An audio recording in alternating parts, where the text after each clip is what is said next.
Baik, di video kali ini saya akan mencoba menservis motherboard jadul saya ya. Tipenya ini H55 untuk Intel generasi pertama. Jadi penyakitnya itu dia itu selalu minta ganti baterai ya. Pas kita masuk, nah ini dia CMOS extreme error dan CMOS time not set. Walaupun saya pernah beberapa kali ganti baterai CMOS yang seperti ini ya, CR2032, tapi tetap aja dia itu mati ya, nggak nge-save tanggal, dan dia load BIOS, pengaturan BIOS defaultnya. Dia masih hidup, cuma kalau mau dihidupin ya harus mati dulu gitu, baru hidup dan masuk ke window.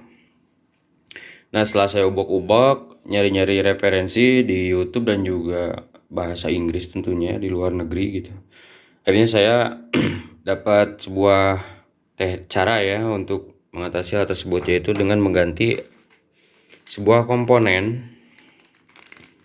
Ini kebetulan udah beli ya spare partnya, nih kecil-kecil, jadi tipenya SMD. Nanti akan saya langsung praktekkan saja di motherboardnya. Akan saya bongkar dulu ini motherboardnya. Baik, jadi ini sudah saya lepas nih motherboardnya. Ini mereknya dari Intel ya, Intel Desktop Board motherboard H55 untuk Intel generasi pertama. Nah, ini mereknya ya, Intel DH55PC. Oke, jadi setelah saya lihat-lihat di web dan juga artikel, ternyata yang rusak itu ada di deket baterai CMOS ini ya. Nah, ini ada komponen kecil yang kakinya 3 buah. Ini namanya kalau di datasheetnya sih Scotty barrier ya. Jadi semacam diode pas switching kayak gitulah. Jadi inilah yang menjembatani antara baterai CMOS ke BIOS dan juga dari power supply ke BIOS. Jadi kalau misalnya power supply mati, otomatis si BIOS ngambil daya dari baterai CMOS ini. Sementara kalau hidup, ngambilnya dari power supply standar gitulah. Nah, ini kecil banget. Di badannya itu kalau pakai kaca pembesar itu kelihatan ya, ada tulisan 43T. Nah, itu 43T. Nah, dan setelah saya lihat-lihat datasheetnya, ternyata ini jenisnya diode Scotty dengan tipe persamaannya itu BAT54C ya. Dan saya sudah beli komponennya, ini murah kok. Ada dua jenis sih, yang generik itu harganya cuma 250 perak ya, seperti ini nih. BAT54C ya kalau untuk motherboard ini, mungkin setiap motherboard beda-beda. Dan ini yang NXP harganya 1350 kalau nggak salah ya, ini. Beda lah gitu ya. Oke, sekarang akan saya coba ini bongkar dulu. Harusnya sih ini pakai solder uap ya, tapi karena saya tidak ada, pakai solder biasa aja nih. Oke, saya akan gunakan plug ini ya, supaya tidak kepanasan dan mudah cair.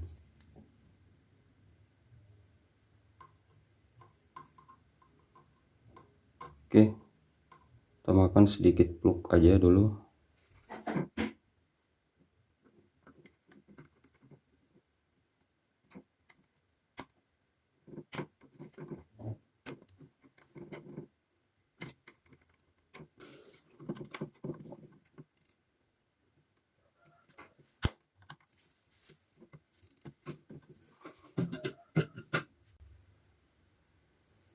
Ya, ini bisa dilepas ya, walaupun kakinya patah nih.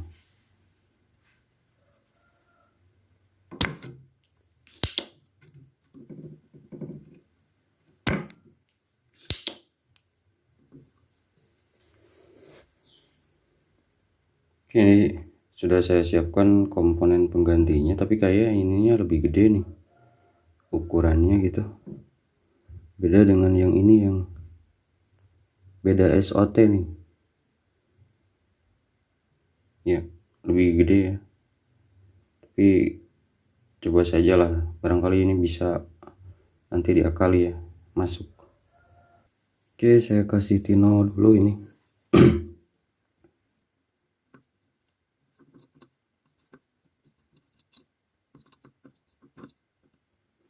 Ini nih kecil banget nih, harus pakai kaca pembesar kalau mau kelihatan.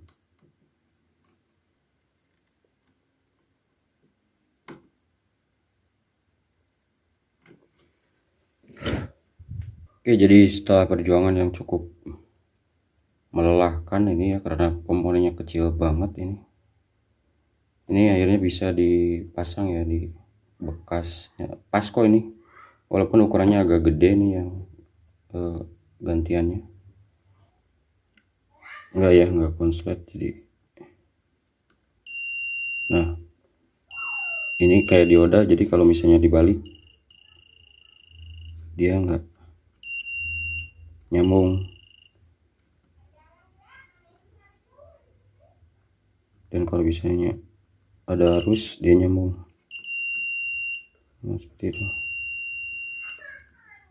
Antara kaki 1 dan 3 ini harus jangan nyambung ya, harus misah nih.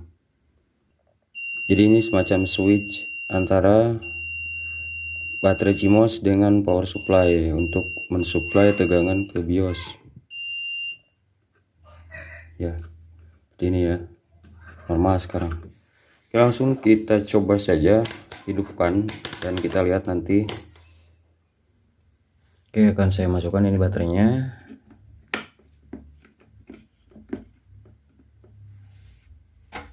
Dan kita coba nyalakan ulang ya.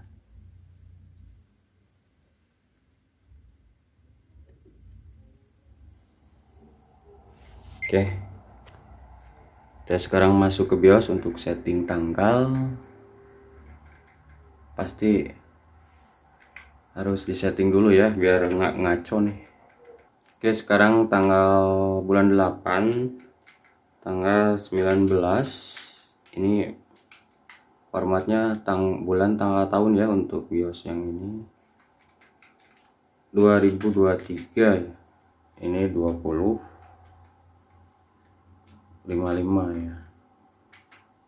Oke, sekarang saya akan simpan ini F10, simpan di baterai ya, di BIOS.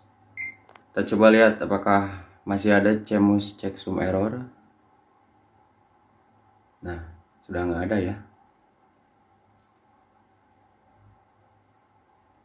Oke, sekarang ini ada keterangan seperti itu karena ini tidak ada harddisk yang bisa bootable ya. Oke, sekarang akan saya coba matikan dulu ini PC-nya dan nanti akan kita lihat. Ini udah dicabut ya dari power supply-nya nih, di strumnya diambil. Saya akan tunggu beberapa saat dulu ini sampai energinya habis. Oke, SSD sudah terpasang, RAM sudah terpasang dua-duanya.